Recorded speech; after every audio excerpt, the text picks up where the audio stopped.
Subscribe करें हमारे channel को और बेल आइकन को क्लिक करना न भूलें ताकि आप देख सकें हमारी नई नई वीडियोस। किसको नहीं दें, पर मैं ये ज़रूर कहूँगा कि उनके सामने बहुत बड़ी चुनौती है आज। निश्चित रूप से उनको ये जैसे करने में दिक्कत तो जाएगी, लेकिन ये सुनिश्चित करता हूँ मैं कि बहुत अच्छा डिसीजन होगा। बहुत पारदर्शी प्रस्तुति देने की जो जिम्मेदारी दी थी और उन्होंने बखूबी बहुत खूबसूरत तरीके से अपनी जिम्मेदारियां निभाई है। हमने देखा है फिल्मों में कि किसी भी अभिनेता को, अभिनेत्री को कोई कैरेक्टर अगर दे दिया जाता है उसमें वो डूब जाते हैं, तब तो जाके 2 घंटे 2.5 घंटे की जो फिल्म में हमारा आकर्षण बना होता है। आज आपने सच में वो सारा सब कुछ साबित करके दिखाया है। नो डाउट आप सभी को बहुत अच्छी खूबसूरत प्रस्तुति के लिए मैं दिल से धन्यवाद देता हूं। और आज हमारे बीच में जो सम्मानीय डोंगरे साहब बैठे हैं, हमारी आन बान शान को बचाने के लिए, जो हमारे देश की रक्षा जिन्होंने बहुत बेहतरीन तरीके से निभाते हुए आज हमारे बीच में विद्यमान हैं, उन्हें मैं दिल से धन्यवाद देता हूं कि आपने अपना बहुमूल्य समय निकालकर हमारे इस खूबसूरत कार्यक्रम को देखने के लिए, समझने के लिए अपने समय दिया है। लॉट ऑफ थैंक्स सम्मानीय डोंगरे साहब, सम्मानीय वकील साहब, आपने भी अपना बहुमूल्य समय दिया है। शेख साहब, दिल से धन्यवाद आपको। और जितने भी हमारे मंच और साथ में बैठे हुए हैं, मैं ज़्यादा नहीं कहूँगा, सभी को लॉट ऑफ थैंक्स। और एक बार पुनः, क्योंकि सम्मानीय डोंगरे साहब ने हमको ज़्यादा बोलने के लिए मना कर दिया था कि भाई आज तो केवल इस बात की चर्चा होगी कि हमारा कार्यक्रम कैसा है। हम केवल माँ नवदुर्गा के जो इस पवन पर्व पर चौथे दिन के कार्यक्रम में जब उपस्थित हुए हैं, तो उन्होंने सारे कॉलेजों की जो भी गतिविधियाँ उन पर हम पे रोक लगा दी है कि भाई आप इस पर बिल्कुल नहीं बोलेंगे। आप तो केवल और केवल आज की इस कार्यक्रम की रूपरेखा को देखेंगे और उसके ही बारे में 2 शब्द कहेंगे। सम्मानीय डोंगरे साहब, लॉट ऑफ थैंक्स। और समस्त महानुभावों को, हमारे बच्चों को जिन्होंने बहुत ही अनुशासित तरीके से इस कार्यक्रम की शोभा बढ़ाई है, देखा है, उन्हें भी मैं दिल से धन्यवाद दूंगा। और आज के इस कार्यक्रम का जो संचालक कह सकते हैं, और सम्मानीय लोधा साहब, जो भी आप कार्यक्रम करते हैं नो डाउट उसमें एक मिसाल छोड़ देते हैं। Lot of thanks, lot of thanks, बहुत बहुत शुक्रिया, दिल से धन्यवाद, शुभकामनाएं, जय हिंद।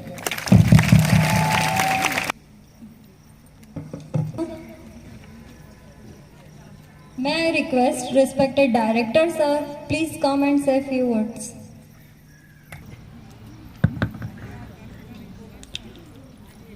आज के इस कार्यक्रम में मंच पर आसीन आज के हमारे मुख्य अतिथि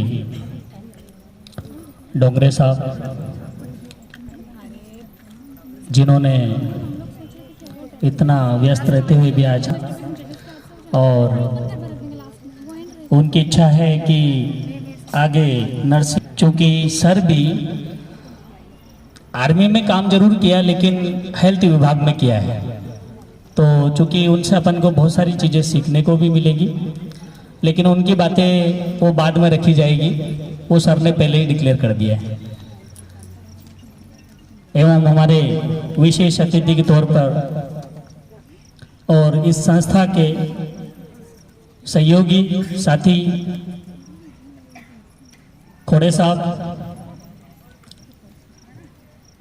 हमारे प्रिय मित्र बड़े भाई जयदेव जोशी जी, जो मुझे सभी संस्थाओं और इसके अलावा जहाँ पर भी उनकी सहयोग की आशा रहती है वो पूरा उसको बखूबी निभाते हैं, उनका भी तहे दिल से धन्यवाद। मंच पर आसीन विशेष चौहान सर, इस संस्था के एचओडी, और मेरे सहयोगी जिन्होंने जो मेरे पे वर्कलोड था, जो कामकाज बढ़ा हुआ था, उसको आधा किया है। बाकी का बचा हुआ है तो मैं करता ही हूँ, लेकिन फिर भी मुझे बहुत सहयोग उनसे मिलता है और बखूबी से अभी तक संस्था जो मैं संचालित कर रहा था, विशेष रूप से मैनेजमेंट का पार्ट वह बखूबी बहुत अच्छा निभा रहे हैं। सर का भी धन्यवाद, उन्होंने भी समय निकाला। खैर उनका तो आना ज़रूरी भी था क्योंकि वो संस्था का पार्ट है। सर धन्यवाद। मेरे सहयोगी साथियों के साथ आज अतिथि के तौर पर पधारे डॉक्टर मैडम, प्रेरणा मैडम, डोंगरे मैडम, मेरे सभी कॉलेजेस, क्लिनिक, हॉस्पिटल्स का समस्त स्टाफ और सभी कॉलेजेस के विद्यार्थियों, ये जो आज प्रोग्राम आप लोग देख रहे हैं इसमें बहुत सारे विद्यार्थी नए होंगे, कुछ पुराने होंगे। ये इस संस्था का पिछले 2 से 2.5 वर्ष में पहला एक छोटा सा प्रोग्राम रखा। इससे पहले इससे कई बड़े प्रोग्राम होते थे, लेकिन आज न सिर्फ अपने देश लेकिन सभी देशों के साथ जो विषम परिस्थितियां रही है, पुराने दिन में याद नहीं करना चाहता और दिलाना भी नहीं चाहता याद। जो पिछले 2 कोविड का समय गया है उसका असली रूप आप लोगों ने नहीं देखे होंगे, लेकिन चूंकि मैंने देखा है, एक तो मुझे भी कोविड हुआ, दूसरा मैं दिन के जो 24 घंटे होते थे उसमें से 12 से 15 घंटे मेरे कोविड के पेशेंट के साथ गुजरता था। रात को 4 बजे फ़ोन आना, ऑक्सीजन चाहिए, फिर 5 बजे अलग फ़ोन आता है, फ्लो मीटर चाहिए, दूसरे दिन सुबह फ़ोन आता है, फेविफ्लू की टैबलेट चाहिए। जो मैं आपके सामने बताना चाहूँगा, जब इन सब चीज़ों की शॉर्टेज थी तब भी मैं इंदौर जाना, सारे प्लांट पे जाना, ऑक्सीजन फिल करवाना, फेविफ्लू की टैबलेट जो अपने यहाँ नहीं मिलती थी वो दूसरे किसी अन्य ज़िले में जहाँ पर मिल जाए। और मैंने, मेरे 2-4 सहयोगी साथियों ने मेरे को फेविफ्लू टैबलेट के पैसे बहुत ज़बरदस्ती दिए। बाकी मैंने एक बॉक्स पूरा जो समथिंग मुझे 35,000 रुपये मिला था डिस्काउंट करके, मैंने निःशुल्क बांटी है, जो मेरे पास यहाँ से आके लोग ले जाते थे। केवल मेरी उन लोगों के साथ ऐसी भावनाएं थी, किसी भी तरीके से व्यक्ति बच जाए, चाहे उसको ऑक्सीजन चाहिए तो मेरे से अगर संभव हो तो मैं देता था, चाहे टैबलेट चाहिए और कोई मेडिसिन चाहिए। लेकिन ये दिन इतने बुरे गए हैं जिनको हम सोच नहीं सकते थे। हमारा एक बहुत छोटा संजीवनी हॉस्पिटल आप लोगों ने देखा होगा राजगढ़ रोड पे, जहाँ मात्र 40-50 पेशेंट भर्ती रहते थे, वहाँ से डेली एटलीस्ट मिनिमम 5 पेशेंट की डेथ होती थी, जो मेरे सामने होती थी। जो बार वहाँ से निकल करके यहाँ इस कॉलेज आ जाता था, दिन में कुछ समय निकलता था, फिर हॉस्पिटल चले जाता था। इन बीच इतनी विषम परिस्थितियों के बाद आज अपन सब लोग एक साथ बैठे, ये अपने लिए बड़ी खुशी की बात है। और वापस वो पुराने दिन को याद ना करते हुए हम अपने नए जीवन की शुरुआत करें, करियर की शुरुआत करें। हमारी ये शुभकामनाएं आप लोगों के साथ रहेगी। और चूंकि आप भी इस लाइन के लोग हैं, हम हमारी जान को जोखिम में डाल करके भी लोगों की सेवा हमको करना है। उसके लिए कभी भी ये नहीं सोचना है दिन है, रात है, सुबह है, शाम है, ये कोविड का पेशेंट है या अन्य कोई इन्फेक्टियस डिजीज का पेशेंट है। हमको हमारे प्रिकॉशंस को यूज करते हुए लोगों की सेवा करना है। ईश्वर से प्रार्थना करेंगे, माता दुर्गा से प्रार्थना करेंगे कि ऐसे दिन हमको दोबारा देखने को ना मिले। फिर भी ये जो समय गया, जो पिछले 2 साल में हमने देखा है, मैं मुख्य रूप से आज दिनांक तक ओवरऑल देखा जाए तो केवल मेरा नर्सिंग का कामकाज था।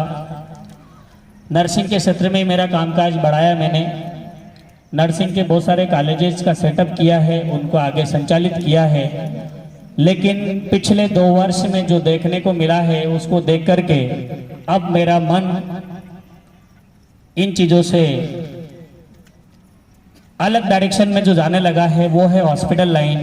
क्योंकि जो हमने देखा है कई बार मेरे पास पेशेंट के फ़ोन या उनके रिलेटिव का फ़ोन आता था, सर कहीं से भी एक बेड की व्यवस्था करवा दो, और एक बेड हमारे पास कहीं नहीं था। हम आशा ग्राम में उस समय फ़ोन करते थे, गवर्नमेंट में फ़ोन करते थे, जो हमारे साथी लोगों के बाकी के हॉस्पिटल थे उसमें एक बेड अरेंज नहीं होता था कोविड में। इन्हीं चीज़ों को देख करके, जो चीज़ें कोविड में हमने देखी है, क्यों ना देश में ऐसी समस्या कभी जीवन में आगे आए तो हम पूरा सहयोग सपोर्ट कर पाएँ, लोगों की जान बचा पाएँ। इन चीज़ों को देख करके जब कोविड का लास्ट समय चल रहा था, उसी समय आप लोगों के सामने जो हॉस्पिटल बन करके खड़ा है, हॉस्पिटल चलाना हमारा मुख्य उद्देश्य नहीं है, लेकिन लोगों को जो आवश्यकताएं हैं वो उस समय में पूरी हो जाए। सारे स्टूडेंट देखने को सामने जब कभी मौका मिले तो आप लोग विजिट करिए। इसमें हॉस्पिटल अपना अभी क्लोज है क्योंकि अपन के पास अभी कोई कोविड नहीं है, लेकिन क्या कोविड जैसी स्थिति आई या ऐसी कोई बीमारी आई जिसमें बेड की आवश्यकता लगी तो हमारे पास व्यवस्था है या नहीं है? अभी आप लोग एक बार देखना, अपना आईसीयू, अपना ओटी, एनआईसीयू, जितने भी वार्ड्स इसमें जरूरत रखती है, पैथोलॉजी, एक्सरे मशीन, सब सेटअप है अपने पास। इसी के साथ आज और मेरे साथी आज उपस्थित नहीं हुए किसी कारणवश, doctor Yashwant Kumar MD medicine, यदि आज होते तो वो आपके सामने रूबरू होते हैं। उन्होंने भी कोविड में एक दिन में 150 पेशेंट देखते थे और उनको रात को 11 बजे तक हॉस्पिटल से घर जाने का मौका नहीं मिलता था, जबकि उनकी वाइफ को कोविड, उनके पिताजी को कोविड और सर को तो बीच में 8-10 बार कोविड हुआ होगा। फिर भी इतनी विषम परिस्थितियों में उन्होंने लोगों की सेवाएं की, कई पेशेंट की जान बचाई और हम उनका दिल से सम्मान करना चाहते हैं। और आज विशेष प्रयोजन से उनको मैंने इसीलिए कि आज उनका सम्मान रखा जाए, इसलिए मैंने यहाँ बुलाया था, लेकिन किसी कारणवश आज उपस्थित नहीं आए हैं। लेकिन फिर भी एक सर का मैसेज था जो मैं आप लोगों के सामने देना चाहता हूँ।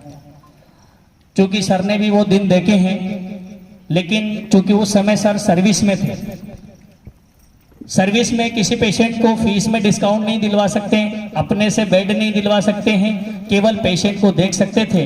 लेकिन सर ने अभी नई क्लिनिक की शुरुआत की है, जहां पर उन्होंने मुझसे विशेष आग्रह किया है कि सर ऐसे विद्यार्थी जो अपन से जुड़े हुए हैं, उनके परिवार में ईश्वर ना चाहे ऐसी ट्रेजेडी हो, बीमार हो, लेकिन फिर भी अपने से जुड़े हुए जितने भी विद्यार्थी, स्टाफ जो भी हो, यदि इन इमरजेंसी और ऐसे भी आप दिखाना चाहेंगे तो वो 24 घंटे, वैसे तो उनका टाइम शेड्यूल फिक्स है, शाम को 8 बजे घर चले जाते हैं, लेकिन अपने वालों के लिए इमरजेंसी में मना नहीं है।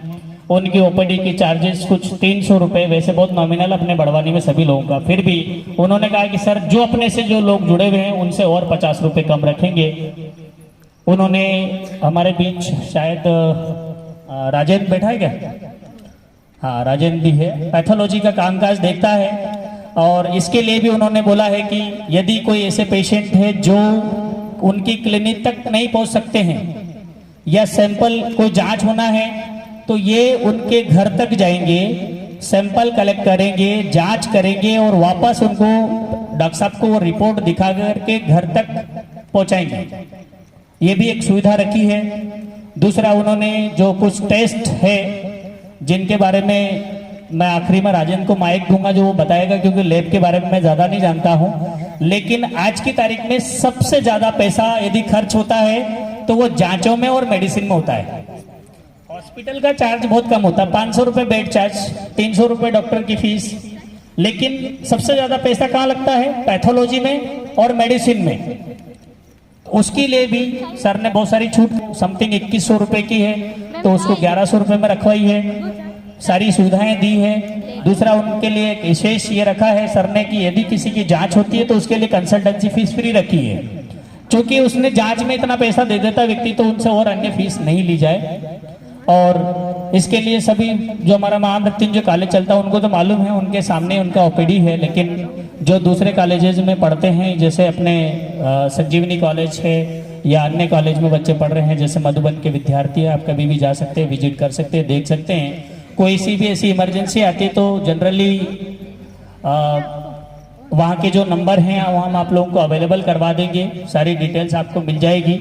और यदि जब भी कुछ ही आपको ऐसा लगे, मेरे लाइक भी आपको मेडिकल लाइन में, स्वास्थ्य विभाग में मेरे जैसी कोई आवश्यकता लगती है, वैसे विद्यार्थियों को मैं मेरा बहुत कम नंबर देता, लेकिन इमरजेंसी के लिए आप लोग रख सकते हैं। जैसे रात बेरात किसी की तबीयत खराब हो जाए, किसी के पास पैसा नहीं है, दवाई चाहिए, जांच करवाना है, इन सभी चीज़ों के लिए हम लोग आप लोगों के साथ हैं। जैसे हम आपकी पढ़ाई में साथ में हैं, वैसे ही हम हेल्थ के विषय में भी आपके साथ हैं।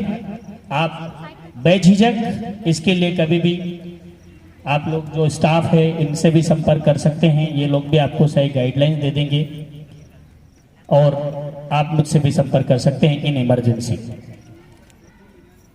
आज इस नवरात्रा में माँ दुर्गा से अपन तो यही प्रार्थना करेंगे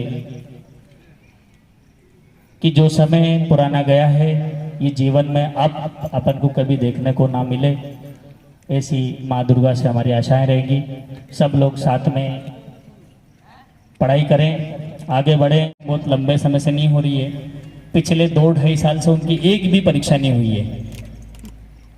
हम लोग भी लगे हुए हैं, लेकिन जल्दी उनकी परीक्षाएं संचालित हो, उनके लिए भी हमारी कामनाएं, शुभकामनाएं हैं। क्योंकि सभी विद्यार्थी मेरे से भी बोलते हैं, मैं कई बार जो है काउंसिल में और यूनिवर्सिटी में संपर्क करता हूं, लेकिन सबकी स्थिति खराब है देखा जाए तो। अभी यूनिवर्सिटी में जब हम जाते थे पहले और वहां जिन लोगों से हमारा संपर्क था, अब जब यूनिवर्सिटी में जाते तो पता चलता कि कोविड के बाद वो लोग है ही नहीं। इसीलिए मैं बार बार बोल रहा कि ऐसा दिन हमको देखने को ना मिले।